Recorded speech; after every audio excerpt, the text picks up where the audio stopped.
narsaga qaramay ko'chaga chiqdi.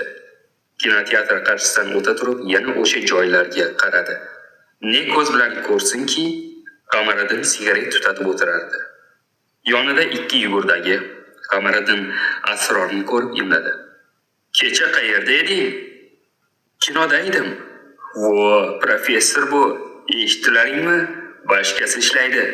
Sen kecha meni ko'rgan yo'q. Demak, qayoqdan ham ko'rarding? Kecha men yo'l dedim. Andijondan keldim bugun ertalab.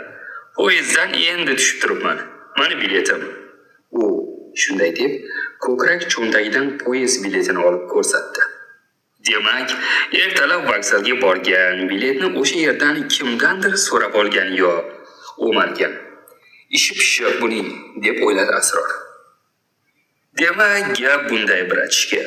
Hamma qayerdaligini yaxshi biladi. Kecha hech qanday voqea yuz bermadi. Bugun Sabantoy. Mening vaqtim yo'q. O'zing bilasan, bilib qo'y. Boshqangni yo'qotma. O'zingga qiyin.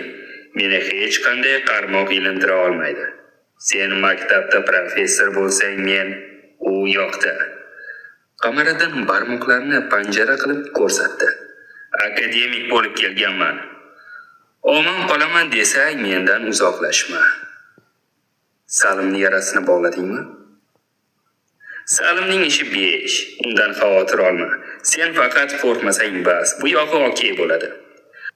Qamariddinning gapidan keyin Asror o'ylanib qoldi. Hozir bu yerdan ketib qayoqqa ham borardim? Uyga qaytsam hisob berishim kerak.